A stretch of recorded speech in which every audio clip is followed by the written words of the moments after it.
नमस्कार दोस्तों, मैं मोहित भार्गव आपका स्वागत करता हूं अपने YouTube चैनल में। तो आज अपना बात करने वाले हैं कश्मीर के इशू के बारे में कि वह भारत और पाकिस्तान के बीच में जब से आज़ाद हुए हैं दोनों मुल्क 1947 में, तब से ही है विवाद का विषय बना हुआ है। तो इसके पीछे की क्या कहानी है और क्यों कश्मीर जो है वह भारत में मिल गया, लेकिन उसके कुछ हिस्से पर जो है पाकिस्तान अपना कब्जा जमाए हुए है।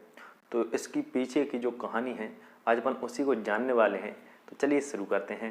तो अगर अपन जम्मू कश्मीर की हिस्ट्री की बात करें तो उसका है कि जो 1846 में सिख और अंग्रेज़ों के बीच में युद्ध हुआ था, तो तब एक अमृतसर संधि हुई थी।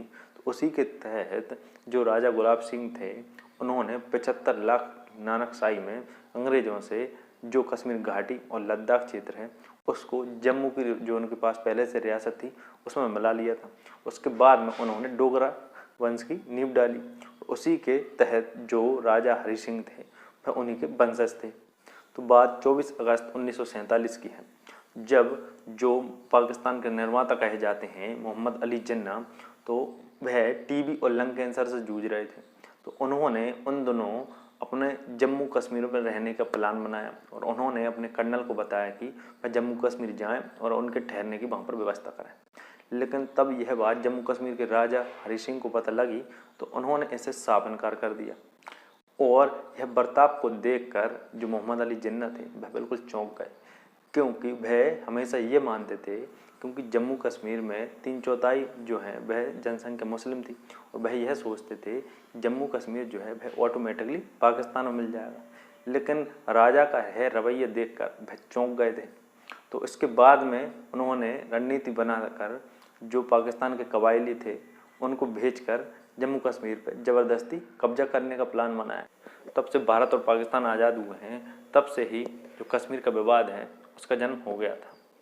तो जब इंडिया इंडिपेंडेंस एक्ट 1947 के तहत जब दोनों देश अलग हुए, एक भारत बना और दूसरा पाकिस्तान बना, तो सभी जो रियासतें थीं करीब 570, तो उनमें से सभी को यह मौका दिया गया था कि वह चाहें तो पाकिस्तान के साथ मिल जाएं और चाहें तो इंडिया के साथ मिल जाएं, और अगर चाहें तो वह खुद आज़ाद भी रह सकती हैं। तो ये इस एक्ट के तहत किया गया था। लेकिन इसमें से जो 560 रियासतें थीं वह भारत में विलय कर चुकी थी। अब इसके अलावा जो जूनागढ़, हैदराबाद और जम्मू कश्मीर, ये 3 रियासतें ऐसी बची हुई थीं जिन्होंने अभी तक कोई भी फैसला नहीं लिया था और वह आज़ाद होने की फिराक में थे। उसके बाद में 12 अगस्त 1947 को जम्मू कश्मीर के राजा हरि सिंह गौर ने एक स्टैंड स्टिल एग्रीमेंट भारत और पाकिस्तान दोनों के लिए भेजा। तो भारत ने जो इसे नामंजूर करते हुए जम्मू कश्मीर के एक प्रतिनिधि को बात करने के लिए बुलाया, लेकिन जम्मू कश्मीर से कोई पहुंचा नहीं। अब दूसरा, पाकिस्तान ने इसी एग्रीमेंट को मंजूर करते हुए इस पर सहमति जता दी। अब इस एग्रीमेंट का मतलब यह था कि जो स्थिति ब्रिटिशर के टाइम पर बनी हुई थी वह आगे भी रखी जाए और जम्मू कश्मीर को आज़ादी रहने दिया जाए।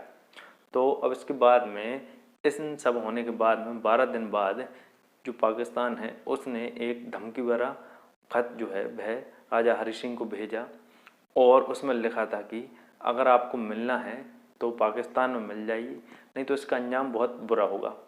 तो इसके बाद में जो राजा हरि सिंह गौर थे वह और चौकन्ने हो गए। अब महात्मा गांधी और जवाहरलाल नेहरू भी चाहते थे कि जम्मू कश्मीर है वह भारत में मिल जाए, लेकिन उस समय जो हैदराबाद की रियासत थी वह पाकिस्तान में मिलने की जिद कर रही थी। तो फोकस सबका यही था कि जो हैदराबाद है वह भारत में मिल जाए, तो इसीलिए उधर फोकस नहीं कर पा रहे थे। और उधर पाकिस्तान की जो खबरें हैं सितंबर के आखिर तक घुसपैठ की खबरें आने लगी थी जम्मू कश्मीर में, और जम्मू कश्मीर और पाकिस्तान में आरोप और प्रत्यारोप का दौर चालू हो गया था।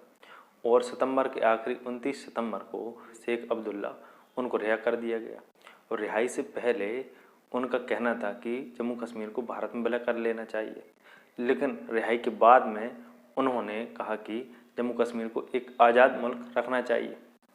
और उसके बाद में फिर जो पाकिस्तान था वह जानता था कि जो शेख अब्दुल्ला हैं वह जिन्ना और मुस्लिम लीग दोनों के विरोधी थे, इसलिए पाकिस्तान ने सोचा कि जो जम्मू कश्मीर है अब पाकिस्तान के साथ विलय नहीं करेगा, और इसलिए उन्होंने कब्जा करके अपने पास रखने की योजना बनाई जम्मू कश्मीर को।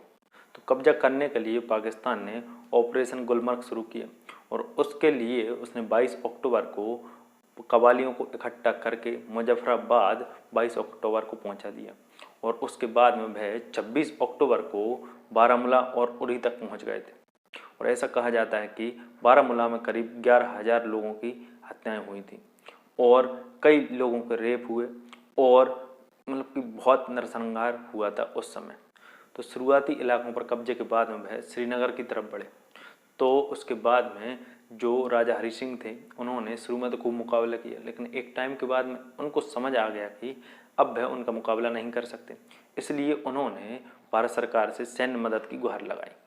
इसके बाद में भारत सरकार ने यह शर्त रख दी कि अगर आपको सैन्य मदद चाहिए तो पहले भारत में बिल पत्र पर साइन कर दीजिए। तो फिर उसके बाद में 25 अक्टूबर को यह पत्र भेजा गया और 26 अक्टूबर को राजा हरि सिंह ने भारत के विलय पत्र पर साइन कर दिया।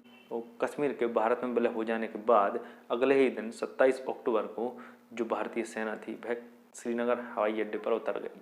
उसके बाद में उसने सबसे पहले उन्हें श्रीनगर से खदेड़ा और उसके बाद में वह उन सभी को वहीं पर रोक दिया गया।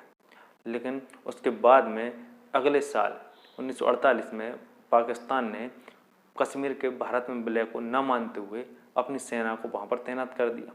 तो इस लड़ाई के कुछ महीनों बाद लॉर्ड माउंटबेटन की सलाह पर जवाहरलाल नेहरू इस मुद्दे को संयुक्त राष्ट्र ले गए।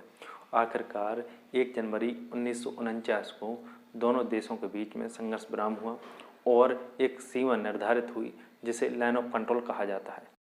इसके तहत जो कश्मीर और लद्दाख है वह भारत के हिस्से में आ गया और गिलगित बाल्टिस्तान जो है पाकिस्तान के हिस्से में चला गया, जिसे वह आज़ाद कश्मीर कहता है और भारत जो है उसे पाकिस्तान ऑक्युपाइड कश्मीर कहता है, मतलब कि पाकिस्तान के द्वारा कब्जा किया हुआ कश्मीर। तो अब आपको समझ में आ गया होगा कि कश्मीर के इतिहास की क्या कहानी है और वह क्यों विवाद का विषय अभी भी बना रहता है। तो अगर आपको वीडियो इन्फॉर्मेटिव लगा हो और वीडियो अच्छी लगी हो तो लाइक और शेयर जरूर करें और चैनल को सब्सक्राइब करना बिल्कुल ना भूलें, क्योंकि मैं मोहित भार्गव ऐसी इन्फॉर्मेटिव वीडियो लेकर आते रहता हूं। तो नमस्कार, जय हिंद, वंदे मातरम। मिलते हैं अगले वीडियो में।